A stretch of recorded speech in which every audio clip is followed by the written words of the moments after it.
Friend, જય શ્રી કૃષ્ણ। તમારું સ્વાગત કરું છું કાજલના રસોઈ ઘરમાં। તો આજે આપણે બનાવવાના છીએ ખૂબ જ ટેસ્ટી એવો ગાજરનો હલવો।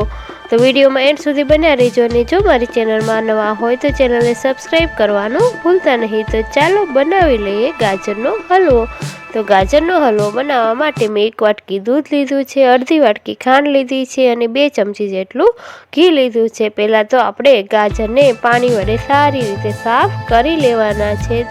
અત્યારે શિયાળાની સિઝનમાં ગાજર તો ભરપૂર પ્રમાણમાં મળતા હોય છે અને ગાજરમાં ખૂબ જ પોષક તત્વો રહેલા હોય છે, તો ગાજર તો ખાવા જ જોઈએ। તો તેના માટે અહીં મેં પાણી વડે ગાજરને સારી રીતે સાફ કરેલા છે। પછી એક કપડામાં રાખી તેને સારી રીતે લૂછી અને પછી આપણે તેની છાલો કાઢી લેવાની છે। ઉપરથી થોડો આપણે તેની છાલો કાઢી લઈશું અને પછી આપણે તેને ખમણી લેવાના છે। તો આપ જોઈ શકો છો આવી રીતે એકદમ જ ગાજરને પહેલાં તો આપણે સારી રીતે સાફ કરી લેવાના છે। અને આ ગાજરનો હલવો ખૂબ જ સરસ બનતો હોય છે, તેને તમે મહિનાઓ સુધી સ્ટોર કરી શકો છો અને એનો ટેસ્ટ પણ એકદમ જ બજારમાં મળે તેવા હલવા જેવો બનતો હોય છે। તો આપ જોઈ શકો છો આવી રીતે થોડી ચપ્પુની મદદથી ઉપરથી તેની છાલો કાઢી લેવાની છે। પછી આવી રીતે ખમણીની મદદથી એકદમ જ ઝીણું આપણે ખમણ કરી લેવાનું છે, બહુ મોટું ખમણવાનું નથી। આવી ઝીણી ખમણીથી આપણે ગાજરને સારી રીતે ખમણી લેવાના છે। તો આપ જોઈ શકો છો એકદમ જ સરસ એવું આપણું ખમણ થઈ ગયું છે। આવી રીતે આપણે બધા જ ગાજરને ખમણી લઈશું। તો આપ જોઈ શકો છો એકદમ જ સરસ એવું ઝીણું ખમણ થઈ ગયું છે। હવે આપણે હલવો બનાવી લઈએ।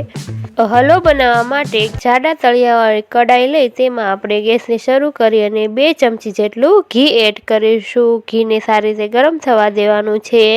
પછી આપણે તેમાં ગાજરનું છીણ એડ કરીશું। તો આપ જોઈ શકો છો આવી રીતે બધું જ ગાજરનું છીણ એડ કરી દેવાનું છે અને તેને ઘીમાં સારી રીતે સાતળી લેવાનું છે। ગાજરને થોડી વાર સાતળવું ખૂબ જ જરૂરી છે, પછી જ આપણે દૂધ એડ કરીશું। જો તમે તરત જ દૂધ એડ કરીશું તો તે ચડવામાં ખૂબ જ વાર લાગે છે, એટલે આવી રીતે પહેલાં ઘીમાં સારી રીતે ગાજરને સાતળી લેશો તો તેની કચાશ છે તે તરત જ દૂર થઈ જશે। તો આપ જોઈ શકો છો તરત જ એનો કલર ચેન્જ થઈ ગયો છે। તો આવી રીતે થોડી વાર ઘીમાં સારી રીતે સાતળી લેવાનું છે। હવે આપણા ગાજર સારી રીતે સતરાઈ ગયા છે, પછી આપણે તેમાં 1 વાટકી જેટલું દૂધ એડ કરીશું અને પછી આપણે અડધી વાટકી જેટલી તેમાં ખાંડ એડ કરીશું। તમે સ્વાદ અનુસાર એડ કરી શકો છો। તો આપ જોઈ શકો છો પછી આ બધાને સારી રીતે મિક્સ કરી લેવાનું છે અને દૂધ બળે ત્યાં સુધી આવી રીતે મિક્સ કરતા રહેવાનું છે। તો આપ જોઈ શકો છો અને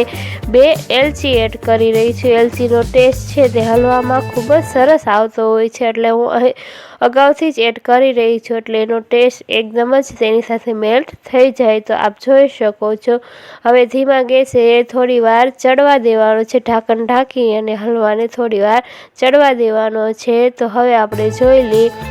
તો આપ જોઈ શકો છો આપણો હલવો છે તેમાંથી એકદમ જ દૂધમાં ઉકળી ગયું છે। તો આવી રીતે દૂધ પણ બળી ગયું છે। તો આપ જોઈ શકો છો એકદમ જ ઘટ્ટ એવો આપણો હલવો બનીને તૈયાર થઈ ગયો છે। એકદમ જ માવા વગર ખૂબ જ ટેસ્ટી બજારમાં મળે તેવો આપણો હલવો બનીને તૈયાર થઈ ગયો છે અને ઉપરથી આપણે 1 ચમચી જેટલું ઘી એડ કરીશું। ઘી એડ કરવાથી હલવામાં એકદમ જ સરસ એવો ટેસ્ટ અને શાઇનિંગ આવતી હોય છે। તો આપ જોઈ શકો છો એકદમ જ લાઇટ એવો હલવો બની ગયો છે, એકદમ જ માવા જેવો આપણો હલવો બનીને તૈયાર થઈ ગયો છે। હવે આપણે તેને એક બાઉલમાં સર્વ કરી લઈએ। આ હલવો બાળકોથી લઈ અને વડીલોને બધાને ખૂબ જ ભાવતો હોય છે અને ખાવામાં પણ એટલો જ ટેસ્ટી લાગતો હોય છે। તો આપ જોઈ શકો છો એકદમ જ લચકા જેવો આપણો હલવો બનીને તૈયાર થઈ ગયો છે।